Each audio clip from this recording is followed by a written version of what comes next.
La République démocratique du Congo, la RDC, un grand chantier à ciel ouvert. Dans toute la province de la République démocratique du Congo, la RDC, mesdames et messieurs, il y a beaucoup de projets qui se matérialisent sous la houlette et le leadership du président Félix-Antoine Tshisekedi Tshilombo, les grands bâtisseurs de la RDC. Au cours de ce numéro, mesdames et messieurs, nous allons vous faire l'économie de la clôture de la première conférence sur les infrastructures organisée du 8 au 10 avril dernier. Cette conférence qui a été ouverte par le chef de l'État Félix-Antoine Tshisekedi Tshilombo. Nous allons vous amener, mesdames et messieurs, dans la province du Haut-Ouélé, cette province qui est en train de se transformer aujourd'hui sous le leadership de Félix-Antoine Tshisekedi Tshilombo avec le gouverneur Jean Bakomito. Ainsi se présente le menu du numéro de ce jour. Mesdames et messieurs, merci de nous suivre. Si vous nous rejoignez, bienvenue. Je vous le disais tantôt, mesdames et messieurs, au début de mon speech, que du 8 au 10, s'est tenue la première conférence sur les infrastructures en République démocratique du Congo. C'est le chef de l'État, Félix-Antoine Tshisekedi Tshilombo, qui a personnellement fait les déplacements pour présider et ouvrir cette messe des infrastructures. Quelles sont les recommandations? Quelles sont les lignes, les grandes lignes et la feuille de route? Suivez au cours de ce reportage et on se retrouve juste après.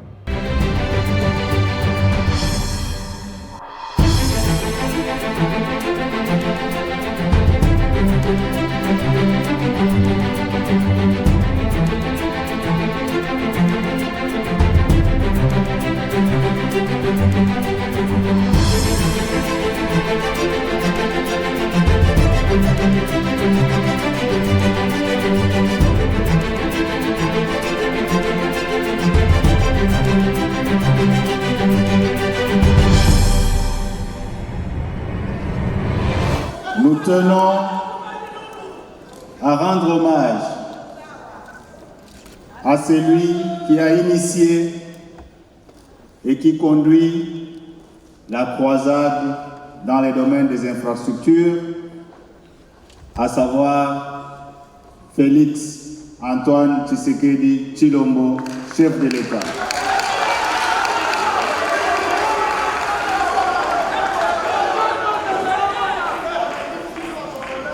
Nous tenons à le remercier pour sa vision non seulement éclairée, une vision à la fois réaliste et pragmatique. Nous tenons à remercier Son Excellence, Madame la Première ministre, chef du gouvernement, Judith Suminwa Tuluka, qui coordonne l'action du gouvernement, qui assure le suivi presque journalier de tout ce que nous faisons. Je tiens à remercier les membres du gouvernement central pour leur collaboration et pour leur accompagnement. Que dire de plus si ce n'est vous remercier, vous les participants à cette première édition de la conférence nationale sur les infrastructures. Vous êtes venus de loin, de très loin, de la diaspora, avec votre intelligence et avec votre compétence, avec votre expérience pour nourrir nos réflexions, pour nourrir les réflexions de la construction du pays de nos ancêtres. Vous êtes venus de toutes les provinces, les 26 provinces de notre pays, pour réfléchir à l'avenir de notre pays. Vous êtes venus de tous les coins de la capitale et vous êtes venus de tous les horizons, de tous les secteurs. Nous vous remercions pour vos contributions. nous avons bénéficié des contributions des meilleurs d'entre les Congolais. Nous avons eu les contributions de nos savants, de nos ingénieurs, de nos architectes, de nos étudiants et de nos techniciens. Tout ça pour construire le Congo, notre pays. La première édition s'achève aujourd'hui, mais la belle page est ouverte devant nous. Ensemble, nous allons l'écrire aux côtés de son Excellence Félix Antoine Tshisekedi Tshilombo. Et l'histoire retiendra que vous avez été le premier à coucher dans un document l'engagement solennel d'assurer la grandeur de notre pays. Nous devons donc suivre avec les mécanismes de suivi élaborés et adoptés ici chacune des recommandations. C'est un engagement collectif que nous allons évaluer une année après. Et je suis sûr, avec votre détermination, nous allons atteindre nos objectifs.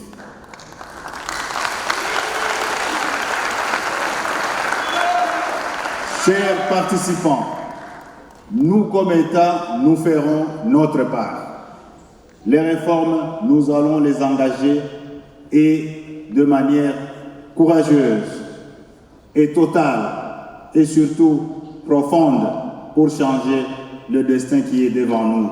Pour que demain, une année après, que le président de la République, quand il reviendra, qu'il constate que nous avons accompli ce qu'il veut pour notre pays. Excellences, Monsieur le Vice-Premier ministre, Mesdames et Messieurs, je vous remercie.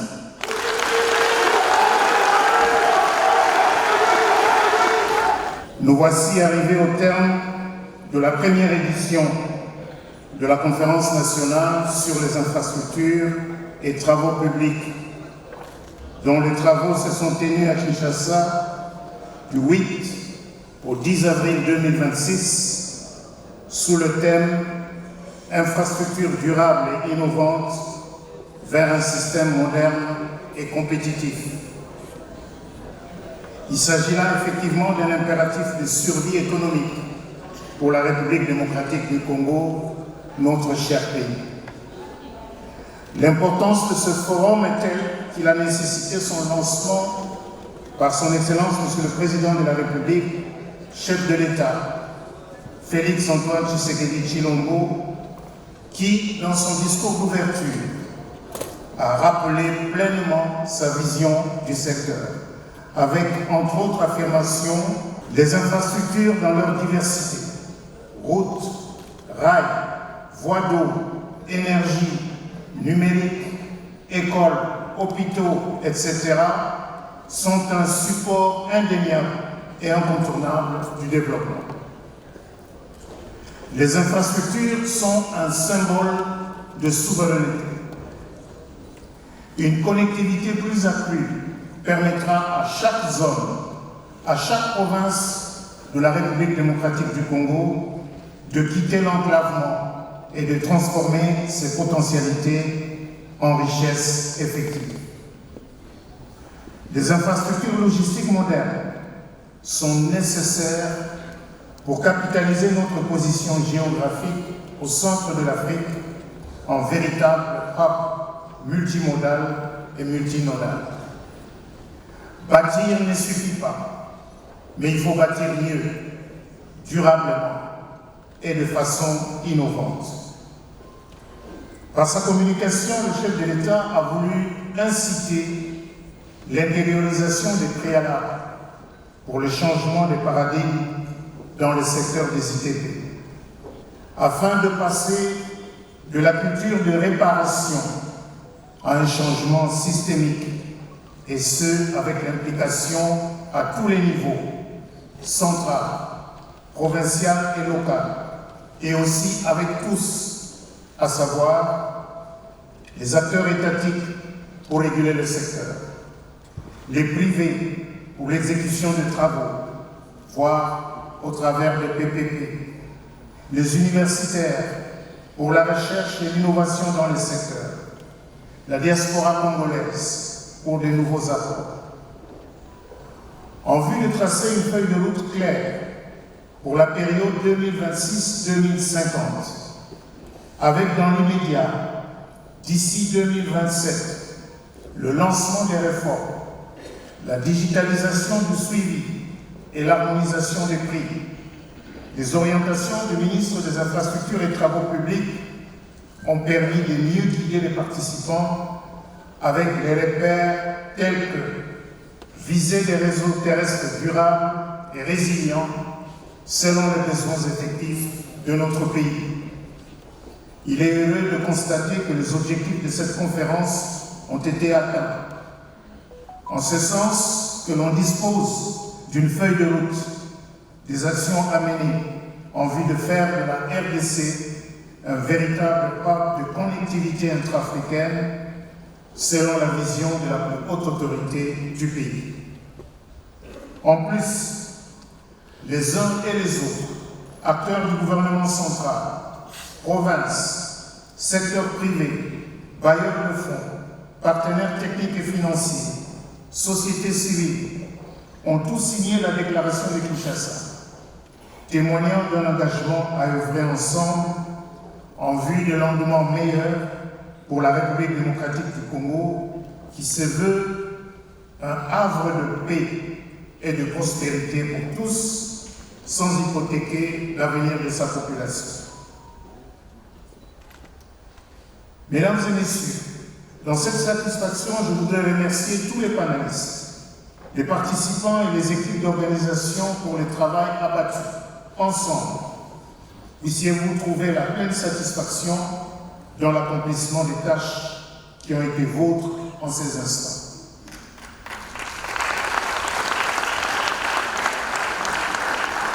À la prochaine édition de la Conférence nationale sur les infrastructures et les travaux publics, il sera dressée une évaluation rigoureuse du parcours au regard de l'importance du secteur des infrastructures pour notre pays.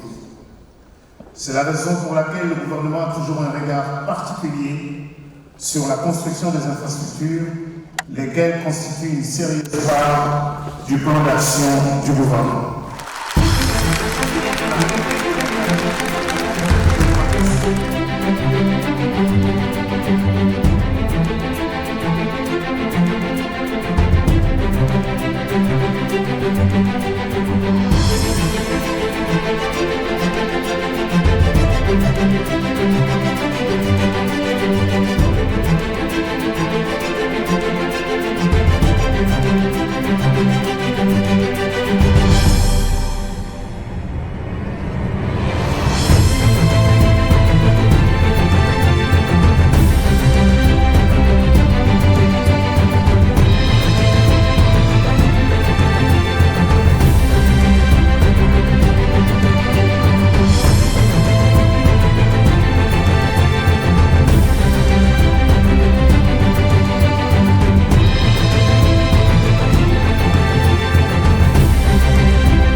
Dans la province du Haut-Ouélé, Jean Bakomi Tongambo, le gouverneur de cette province, est en train d'impulser et matérialiser la vision du chef de l'État Félix Tshisekedi à travers la construction de plusieurs infrastructures des bases et des qualités pour doter et améliorer les conditions de vie des populations riveraines vivant dans cette partie, c'est-à-dire la province du Haut-Ouélé.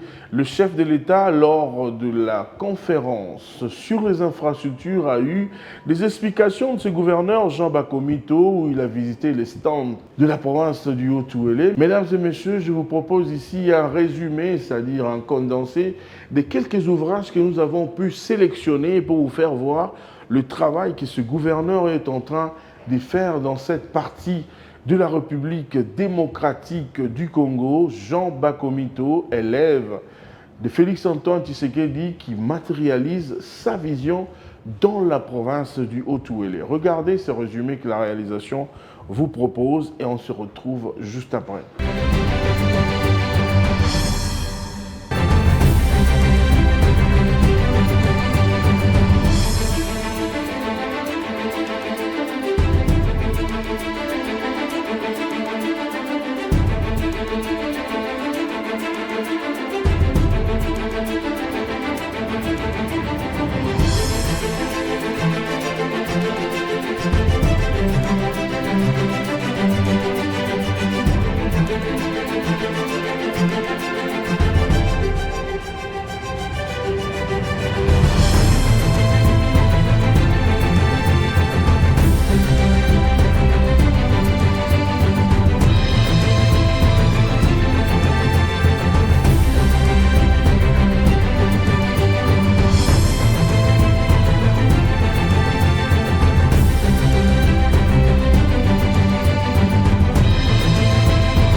La province du Haut-Ouélé est située dans le nord-est de la République démocratique du Congo avec une superficie de 89 683 km², 14e province la plus vaste de la RDC. La ville d'Issiro en est le chef-lieu. Elle compte 6 territoires, à savoir Dungu, Faradje, Niangara, Rungu, Wamba et Wacha, avec comme tribus Azande, Mangbeto, Logo, Mayogo, Madi, Abanambo et Boudou.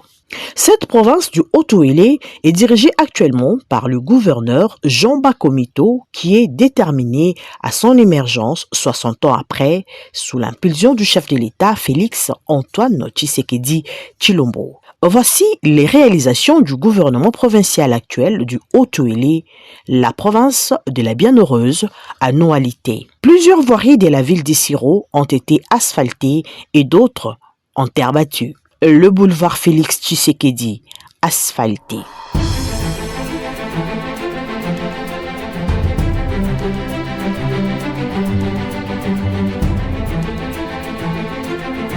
Le rond-point Patrice Lumumba, asphalté. Le boulevard Mobutu, asphalté. Le rond-point Chamukwale. L'aéroport de Matari. 60 ans après, la population d'Issiro est très émue de ces réalisations. eza eloko esalama te tomoni événement ya liboso na kati ya Iziro. Après 60 ans nde toyei komona lelo goudron ekoti na kati ya mboka Isiro. Yango tofélicite chef de l'État Félix Antoine Tshisekedi Tshilombo na gouverneur Jean Bakomito.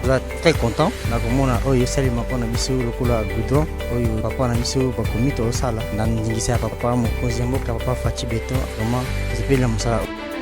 Notons aussi la réalisation des différents dallos tels que le dallo Ndumbala 1 et le dallo Ndumbala 2. Le gouvernement provincial du Haut-Ouélé redore ses territoires d'une belle robe, de nouvelles voiries. La voirie du territoire de Rungu, la voirie du territoire de Nyangara, la voirie du territoire de Dungu, la voirie du territoire de Faradje, la voirie du territoire de Wacha. Pour l'émergence de la province du Haut-Ouélé, différentes routes ont été réhabilitées en terre battue. Le tronçon Isiro-Rungu, le tronçon Rungu-Nyangara,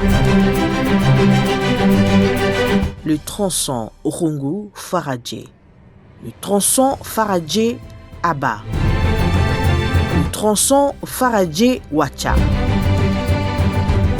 le tronçon Wacha-Isiro,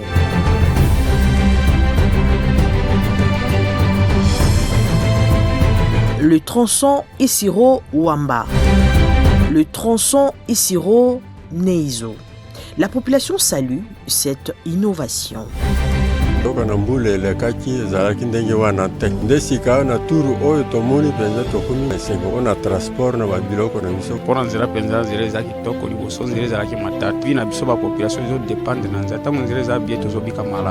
Quelques ponts traversant les cours d'eau de cette province ont été réhabilités. Les ponts Kibali,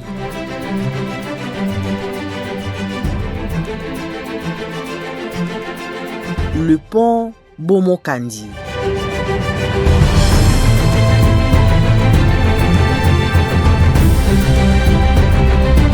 le pont Kidi,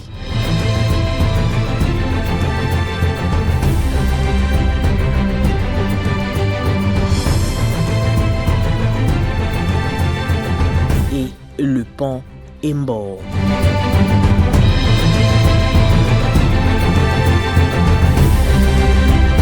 Autre infrastructure réalisée par le gouvernement provincial du Haut-Ouélé, le bâtiment de l'Assemblée provinciale.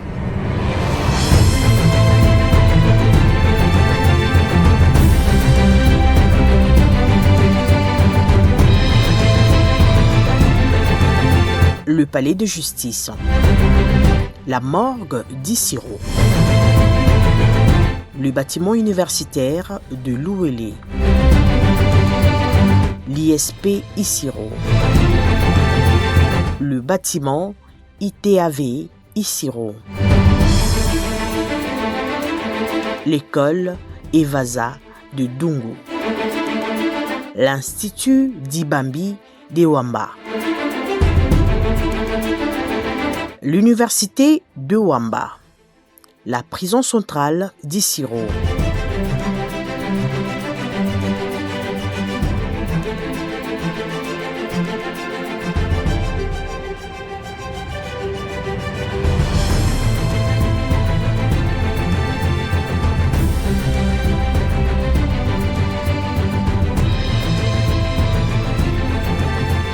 la prison centrale de Wacha,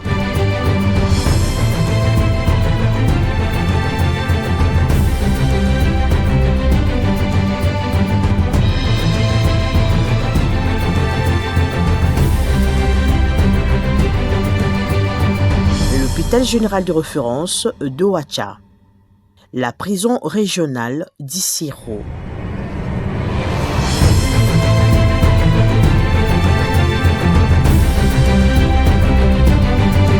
le stade Mama Mobutu Kinkole Isiro,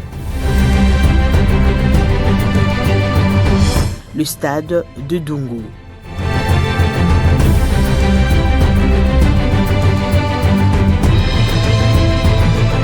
L'hôpital général de référence de Niangara.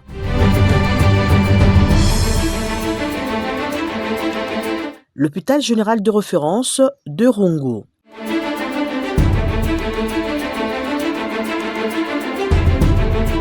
L'aérogare d'Issiro Matari.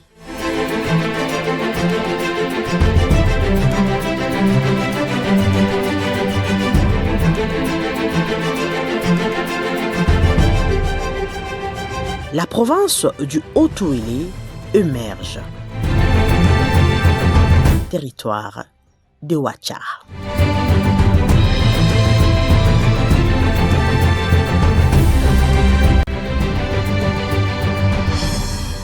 C'était pour nous un grand plaisir de vous savoir très nombreux, mesdames et messieurs, devant vos petits écrans pour suivre ces numéros spéciaux. Mesdames et messieurs, si vous nous avez pris en cours, je tiens à vous signaler que nous avons fait un focus au cours de ce numéro, la toute première conférence sur les infrastructures présidée par le chef de l'État. Nous avons fait un focus également dans la province du Haut-Ouélé, cette province qui est dirigée par le gouverneur Jean Bakomito. La RDC s'est construite et continue de se reconstruire. Chaque jour qui passe, Félix-Antoine Tshisekedi Tshilombo est en train de réécrire une nouvelle page d'histoire en lettres d'or. Ça bouge, les lignes bougent en RDC, les choses changent, oui, on doit l'accepter. Le Congo, c'est un grand pays à la dimension continentale. Ce qu'il faudrait savoir est que la volonté doit être saluée et nous devons encourager cette volonté. Malgré cette guerre d'agression, Tshisekedi est en train de construire et de transformer la République démocratique du Congo dans plusieurs secteurs. Vous le voyez, vous le sentez, ce que nous vous présentons, ce n'est pas du montage ni de l'intelligence artificielle, c'est du réel. Les lignes bougent à travers toutes les provinces. Nous allons vous présenter dans le prochain jour les réalités dans d'autres provinces. Ici, je tiens à saluer et à dire un coup de chapeau au gouverneur Martin Kazembe dans la province du Haut-Katanga. Martin Kazembe est en train de faire également un travail extraordinaire. Nous avons de quoi bientôt. Nous serons là-bas, mais nous disons coup de chapeau. Coup de chapeau à toutes les personnes qui sont en train de matérialiser la vision du chef de l'État. Le chef de l'État a un grand rêve. Son rêve, c'est de transformer la RDC. De transformer la RDC en dotant des infrastructures de base et de qualité à toute la population disséminée dans le Congo profond et même ici à Kinshasa. C'est très important de soutenir et de l'accompagner. Le rendez-vous est pris pour le prochain numéro. Restez scotchés. Partagez cette émission sans modération pour permettre aux personnes sceptiques de voir et de comprendre ce qui s'est fait, non seulement à Kinshasa et même dans le Congo profond. Merci beaucoup. On se retrouve au prochain numéro. Au revoir.